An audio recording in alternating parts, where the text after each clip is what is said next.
Okay, let's dive in. Picture this. You've got one of the most dominant athletes on the planet, Novak Djokovic. 24 Grand Slams. Exactly. And he's on the cusp of a huge match at the French Open. So where is he? You'd think resting, maybe visualizing the match? Nope.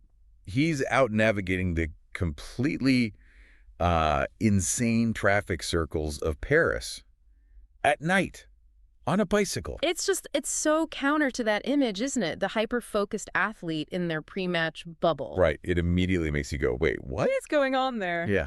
And this unexpected scene, it gives us this incredible, almost defiant glimpse into his personality, his preparation. And we've got an article that actually captured this pretty wild moment. It details the ride, the risks involved. And what it might tell us about him. So our mission for this deep dive is really to unpack that account. We want to pull out the key nuggets, the scene, the sheer nerve of it, the insights into his character, and figure out the sort of, so what, why does this little episode matter? Let's get that clear picture. So the article, it sets the scene really nicely. Wednesday night, May 28th, 2025, Paris. City of Light. Glowing, buzzing. Yeah. And right there, in the thick of it, Novak Djokovic, age 38, tennis titan. 24 Grand Slam titles. And he's got his second round match at Roland Garros the very next day. High stakes. But like we said, no team car, no van. He's on two wheels. A bicycle. And specifically one that Roland Garros actually gifted him. He's in a dark blue tracksuit, sneakers, and importantly, a helmet. Sensible, at least in that regard. prepared for the concrete jungle, I guess. He did mention that he'd biked in Paris before, but it had been a while, he said. Okay. And this was the first time using that specific gifted bike. So there was a reason for this ride on this bike. Gotcha. And the location? This feels key. Yeah. The article puts him right at the Arc de Triomphe roundabout. Oh, boy. Now, if you've ever been near there, you know it's not just a simple circle, is it? Absolutely not. And the article, it doesn't pull any punches describing it. Calls it less a roundabout, more like survival of the fittest. Wow. A 12-lane free-for-all. Can you picture it? Cars, scooters, bikes just swirling. A whirlwind, chaotic traffic. Where the main rule seems to be just go fast and hope. Pretty much. Go fast and hope for the best. It's notoriously tricky, even if you're in a car, let alone on a bike. Yeah, I mean, it's literally the last place you'd expect someone like him to be, less than 24 hours before playing in a slam. Most athletes would be wrapped in cotton wool, surely, minimizing every possible risk. Right. But the article points out this contrast. You've got this intense, chaotic environment, and then there's Djokovic, navigating cobblestones, looking, relaxed. Relaxed, really? Pedaling with this, ease of a seasoned cyclist. And get this, he was grinning. Grinning amidst that chaos. That's something else. He wasn't oblivious to the danger, though. The article quotes him directly. He admitted they were, his words, kind of trying our luck a little bit with that roundabout. Okay, so he knew it was dicey. Yeah, he said at one point we had cars all over the place. Yeah. And he called the whole thing quite an adrenaline experience. Adrenaline experience is one way to put it. Definitely not your typical pre-match calm-down routine. And maybe tellingly, he did add he doesn't think he'll do that again.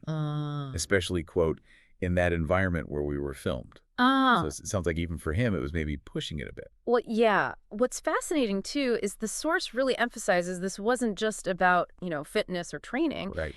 He was playing tourist, soaking in the sights of Paris less than a day before he's due on court. You really get that sense he enjoyed seeing the city differently. He's quoted saying, "It's great to see Paris from the bicycle, that it's just more fun." Compared to a car, right? He mentioned being stuck in traffic. Exactly. He said, with the car, at times it can be frustrating, but with the bicycle, it's just beautiful. And that choice, the bike over the car, that moment of simple pleasure, maybe a bit of adventure, it really does say something about him beyond just the competitor.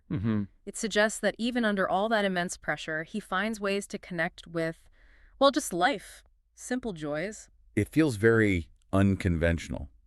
For an elite athlete right before a Grand Slam match, it hints at maybe a bold approach to preparation, or perhaps it's just his unique way to manage stress. Could be.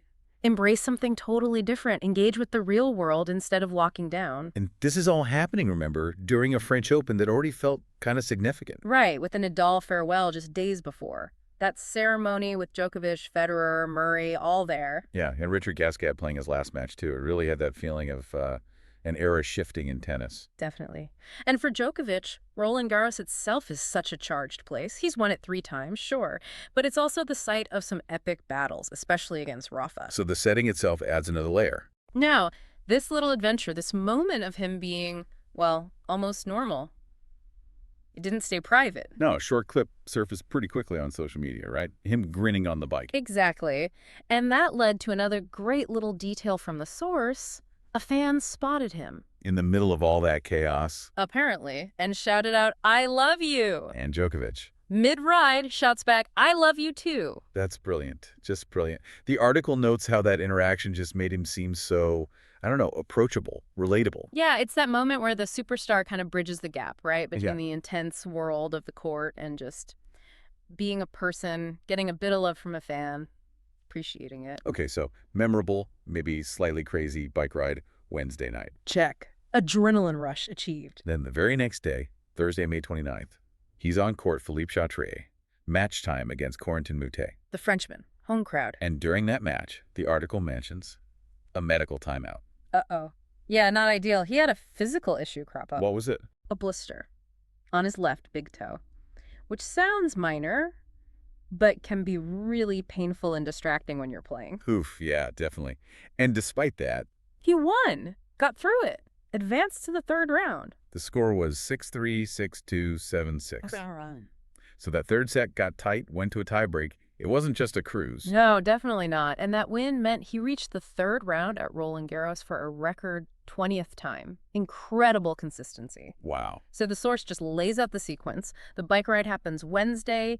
The blister issue pops up during the match Thursday. Does it say the ride caused the blister? It doesn't explicitly connect them, no. It just presents the events. But it's part of that whole 24-hour picture, isn't it?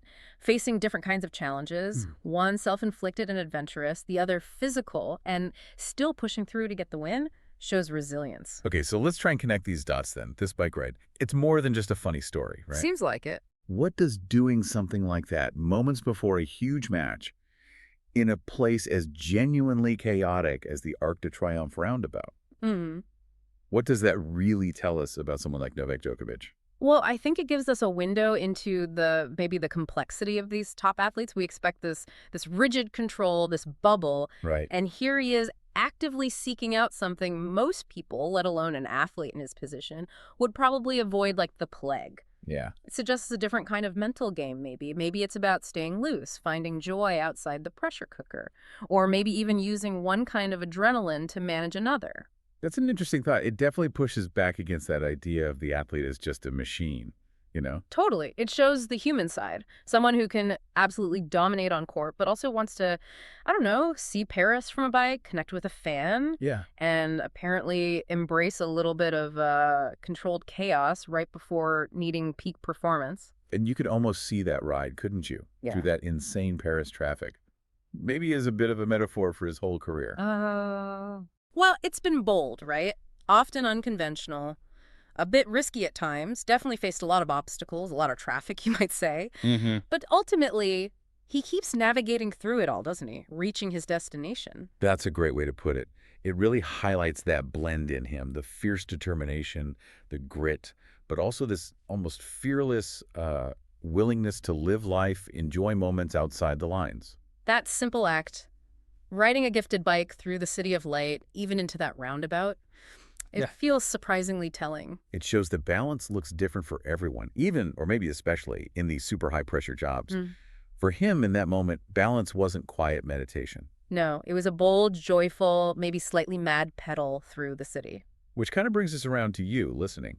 If a 24-time Grand Slam champion carrying all that weight of expectation can find the courage and the presence of mind to navigate the sheer chaos of the Arc de Triomphe roundabout hours before a critical match. And still perform at the absolute highest level. Right. What does that maybe suggest about finding your own courage, your own balance when you're facing the traffic or the big challenges in your own daily life? It certainly gives you something to think about, doesn't it? It really does. Thanks for joining us for this deep dive into the unexpected pre-match adventures of a tennis legend.